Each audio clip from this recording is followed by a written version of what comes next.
Today, we're diving into the online world of a really fascinating organization, MicroCosmic International. We're going to use only what they've put out there publicly to try and piece together who they are, what they're offering, and, what their whole story is really all about. So, right off the bat, you land on their homepage and you're hit with this bold slogan, where ancient myth meets future tech.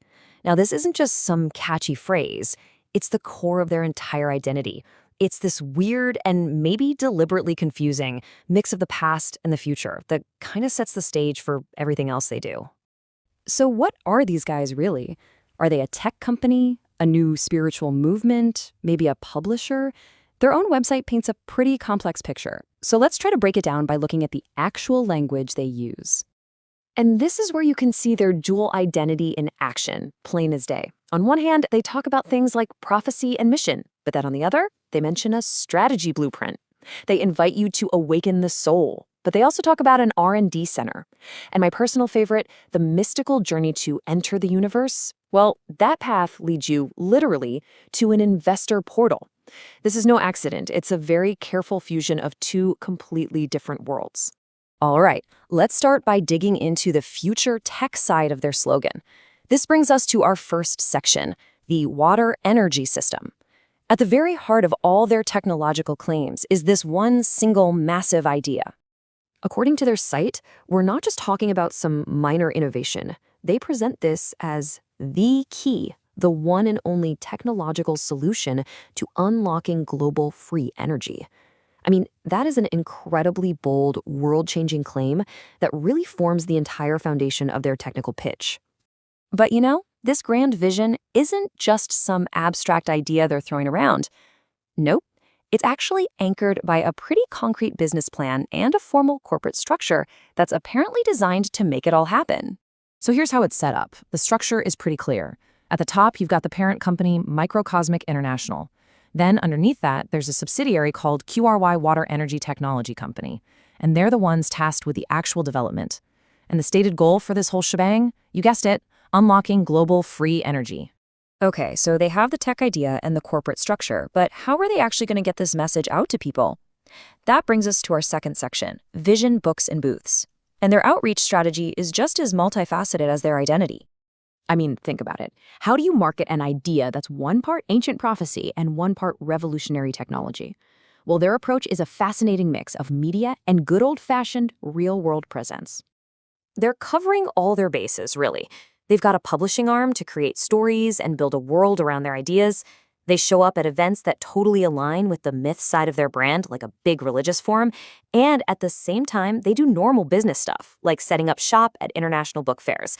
It's a strategy that's clearly designed to talk to spiritual seekers and potential business partners all at once. And what's really striking is that these aren't just vague, someday promises. They get super, super specific with details that ground their plans right here in the real world. This is where it gets incredibly concrete.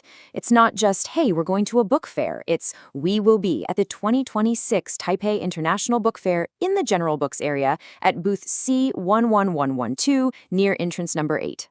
Wow, that level of detail, it's all about lending this powerful sense of reality and legitimacy to the whole project. So after exploring the myth and the tech, where does their website ultimately guide you? Well, that leads us right to our third section, the investor portal. And it really seems like this is the final destination for pretty much anyone browsing their site. As you click around their site, you start to notice something. It doesn't matter if you click on a link that sounds all spiritual or one that sounds super corporate. The user journey is clearly designed to funnel you toward a single point. It's the place where the myth and the tech finally merge into a business proposition. And here it is, the clearest example you could ask for. The big, epic call to action is enter the universe, but the button itself leads to the investor portal. It's their entire dual language strategy in a nutshell, using this grand, cosmic phrasing for a very down-to-earth financial purpose. And once they've got your attention, they offer exactly what any potential investor would expect to see. A bunch of official-sounding documents. We see mentions of a new energy strategy blueprint, an investment analysis report, and a business investment vision. This is the language of venture capital, not ancient prophecy. All right, we've looked at their language, their technology, their outreach, and their ultimate call to action. So, this brings us to our final section, decoding MicroCosmic. Let's put all the puzzle pieces together. We've followed the breadcrumbs they've left all over their online world. So what have we actually found? Let's assemble the key components of what MicroCosmic International presents itself to be.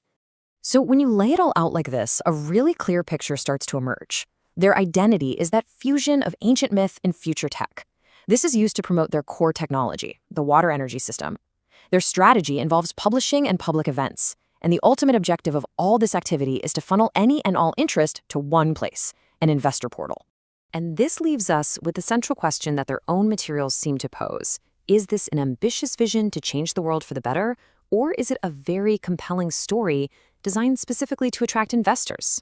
The evidence, taken directly from their own words, well, it could support either interpretation. So I guess the final conclusion is up to you.